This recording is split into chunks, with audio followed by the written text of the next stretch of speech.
കഴിഞ്ഞ സംസാരത്തിൽ ഷെയ്ഖ് മുഖ്ബിലിന്റെ സംസാരത്തിൽ വായിക്കാനും പരിശോധിക്കാനും അവലംബമായി പറഞ്ഞിട്ടുള്ള മുഹമ്മദ് ഷംഖീതി അദ്ദേഹത്തിന്റെ അൽവാ ഉൽ ബയാൻ എന്ന ഗ്രന്ഥത്തിൽ പറഞ്ഞിട്ടുള്ള കാര്യമാണ്. വളരെ പ്രസിദ്ധമായ ഖുർആനിനെ ഖുർആൻ കൊണ്ട് തഫ്സീർ ചെയ്യുക. അതിന്റെ പേരെന്നതാണ് അൽവാ ഉൽ ബയാനി, വിവരണത്തിന്റെ വെളിച്ചങ്ങൾ.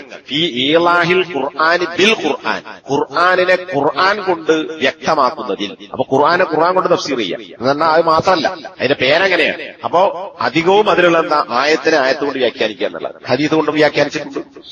അതില് നേരത്തെ പറഞ്ഞ സൂറത്തുൽ ഇസ്രായിലെ 15-ാമത്തെ വചനത്തിന്റെ അവസാനത്തിലുള്ള വമാ കുന്നാ മുഅദ്ദിബീന ഹത്താ നബഅസ റസൂല, ഒരു റസൂലിനെ അയക്കുന്നത് വരെ നാം ശിക്ഷിക്കുന്നവരല്ല എന്ന് അള്ളാഹു പറഞ്ഞതിനെ വിശദീകരിച്ചുകൊണ്ട് അദ്ദേഹം പറയാണ്. ഇതെല്ലാം ഞാൻ വായിക്കുന്നില്ല, കാരണം ഈ പുസ്തകത്തിലെ 3-ാം വാള്യം 65 മുതൽ 75 വരെ, അതായത് 11 പേജ് ഈ വിഷയം അദ്ദേഹം ചർച്ച ചെയ്യുന്നുണ്ട്. ഉദ്ർ ബിൽ ജഹ്ലു ഉണ്ട് എന്ന് പറയുന്ന ആളുകളുടെ ന്യായം എന്താണ്, ഇല്ല എന്ന് പറയുന്ന ന്യായം എന്താണ്, ഏതിലാണ് ഉദറുള്ളത് എന്ന ചർച്ച, ഇല്ല എന്നുള്ള ചർച്ചയുള്ളത് എന്നൊക്കെ അദ്ദേഹം അതിൽ വിശദീകരിച്ചിട്ടുണ്ട്. അതിന്റെ ചുരുക്കം നമുക്ക് പറയാം.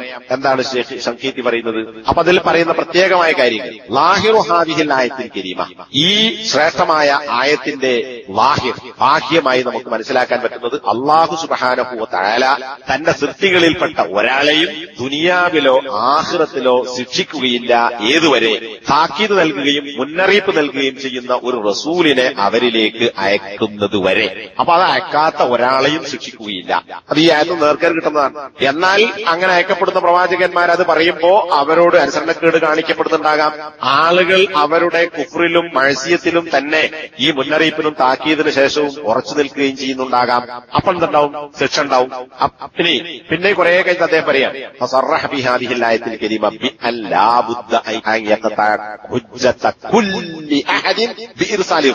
പ്രവാചകന്മാരെ അയക്കുന്നത് കൊണ്ട് തന്നെ എല്ലാവർക്കുമുള്ള ഹുജ്ജത്ത് ഇവിടെ ഖണ്ഡിതമായി സ്ഥാപിക്കപ്പെട്ടിരിക്കുന്നു എന്നത് അനിവാര്യമാണ് എന്ന് ഈ ആയത്തിൽ മനസ്സിലാക്കാം. അല്ലെങ്കിൽ ഈ ആയത്ത് അത് പ്രഖ്യാപിക്കുന്നു. ഈ ആയത്തിൽ അള്ളാഹു പ്രഖ്യാപിച്ചിട്ടുണ്ട്.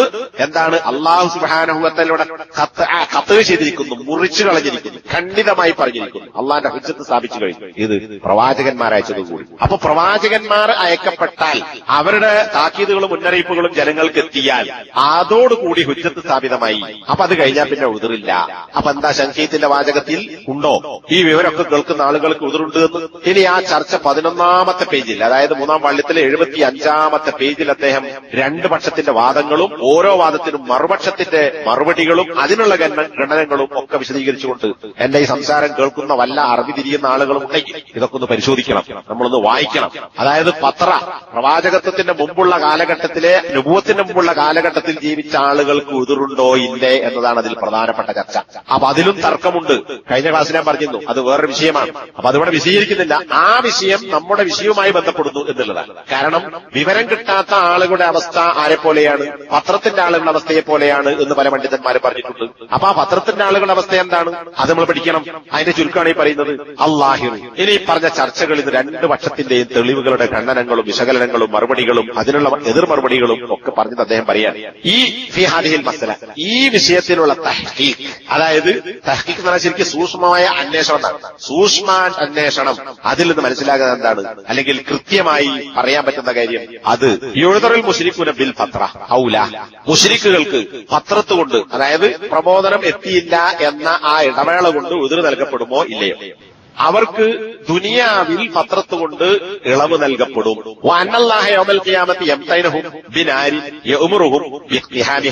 അല്ലാഹു സുബ്ഹാനഹു വ തആല പരലോകത്തോ, അപ്പൊ എന്താ വല്ല മുസ്ലിങ്ങളെ പരിഗണിക്കണമെന്നല്ല, അവർ പരലോകത്ത് അല്ലാഹു ചെയ്യും, അവരെ പരീക്ഷിക്കും. ആ പരീക്ഷണം എന്താ? ഒരു തീ കൊണ്ട് പരീക്ഷിക്കും. ആ തീയിലൂടെ അത് മുറിച്ചു കടക്കാൻ, താണ്ടിക്കടക്കാൻ അല്ലാഹു അവരോട് കൽപ്പിക്കും. ആരാണോ ആ തീയിനെ താണ്ടിക്കടക്കുന്നത്, വഹുവല്ലദീ കാന യുസദ്ദിഖുർ റുസുല ലൗ ജാഅതുഹു ബിദുനിയ, ദുനിയാവിൽ പ്രവാചകന്മാർ വന്നിരുന്നെങ്കിൽ ആ പ്രവാചകന്മാരെ സത്യപ്പെടുത്തുക ഈ തീയിലൂടെ കടന്നു പോകുന്ന ആളുകളാണ്. കാരണം അള്ളാന്റെ കൽപ്പന അനുസരിച്ചു. എന്നാൽ ആ തീയിലേക്ക് കടക്കാൻ ആര് വിസമ്മതിച്ചുവോ അവൻ ശിക്ഷിക്കപ്പെടും. കാരണം അവൻ ദുനിയാവിൽ പ്രവാചകന്മാർ വന്നാൽ പ്രവാചകന്മാരുടെ കളവാക്കുന്നവരാണ്. കാരണം എന്തുകൊണ്ട്? അള്ളാഹു എങ്ങനെ മനസ്സിലാക്കി? ഇവർ പ്രവാചകന്മാർ എന്തു ചെയ്യും എന്ന് അള്ളാഹുവിനറിയാം. അപ്പൊ ഇവിടെ ശേഖ് വളരെ വ്യക്തമായി പറഞ്ഞിട്ടുണ്ട് ആർക്കാണ് ഉദറുള്ളത്, എപ്പോഴാണ് ഉദറുള്ളത്, എപ്പോഴാണ് ഇല്ലാത്തത്. എന്നിട്ട് അദ്ദേഹം, ഞാൻ ഈ ഒരു തഹ്ഖീഖ് നടത്തിയ അഭിപ്രായം തെരഞ്ഞെടുക്കാനുള്ള 2 കാരണങ്ങളുണ്ട് എന്നും അദ്ദേഹം ഇതിനുശേഷം വിശദീകരിച്ചിട്ടുണ്ട്. സമയക്കുറവുകൊണ്ട് അതിവിടെ ആവർത്തിക്കുന്നില്ല. ഇവിടെ നമുക്ക് ചോദിക്കാനുള്ളത്, ഈ പത്ര ഇസ്ലാമിനെ കുറിച്ച് സംസാരിക്കുന്ന ആളുകൾ പ്രത്യക്ഷമായി ഇല്ലാതിരുന്ന ഒരു കാലഘട്ടത്തിൽ, പക്ഷെ ആ മക്കയിലെ മുശ്രിക്കുകൾ ഞങ്ങൾ ഇബ്രാഹിം മില്ലത്തിന്റെ ആളുകളാണ് എന്നവർ പറഞ്ഞിട്ടുണ്ട്. മറ്റു പല സംസാരങ്ങളും ഞാൻ സൂചിപ്പിച്ചതുപോലെ അവർക്ക് നമസ്കാരമുണ്ടായിരുന്നു, ഒരു തരത്തിൽ അള്ളാഹുവിൽ വിശ്വസിച്ചിരുന്നു, അള്ളാഹുവിനോട് മാത്രം അടിയന്തര ഘട്ടങ്ങളിൽ പ്രാർത്ഥിച്ചിരുന്നു, ചീള് കേസുകളിൽ അള്ളാഹു അല്ലാത്തവരോട് ദുആ ചെയ്തിരുന്നു, നേർച്ചയാക്കിയിരുന്നു, ചില നോമ്പുകൾ ഉണ്ടായിരുന്നു, ഹജ്ജുണ്ടായിരുന്നു, ഉംറയുണ്ടായിരുന്നു, തവാഫ് ഉണ്ടായിരുന്നു, ഈത്തിക്കാഫ് ഉണ്ടായിരുന്നു, അതുപോലെ തന്നെ ക്ഷേമപ്രവർത്തനങ്ങൾ ഉണ്ടായിരുന്നു. ഇങ്ങനെ പല വിഷയങ്ങളും അവർക്കുണ്ടായിരുന്നു. ഇതൊക്കെ ഉള്ളതോടൊപ്പം തന്നെ ആ ആളുകൾക്ക് അള്ളാഹു അവരെക്കുറിച്ച് നരകത്തിലാണെന്ന് പറഞ്ഞവരുണ്ട്. എന്നിരുന്നാലും അവർക്ക് ആനുകൂല്യമുണ്ട് എന്ന് പറഞ്ഞ പണ്ഡിതന്മാർ. ഇങ്ങനെ 2 അവസ്ഥ ഉള്ളത് കൊണ്ടാണ് ചില ആളുകൾ അവർക്ക് ഉതിറില്ല എന്ന് പറഞ്ഞത്, ചില ആളുകൾ ഉതിറുണ്ട് എന്ന് പറഞ്ഞു. കാരണം നബിന്റെ വാപ്പ അമ്മ ഇവരെ പത്രപ്പെട്ട ആൾക്കാരാണ്, അവർ നരകത്തിലാണ്. ഉമ്മക്ക് വേണ്ടി പുറക്കെടുത്താടാൻ നബി അനുവാദം കൊടുത്തില്ല. വാപ്പ നരകത്തിലാണ് എന്ന് നബി സല്ലല്ലാഹു അലൈഹി വസല്ലം തന്നെ പറഞ്ഞു.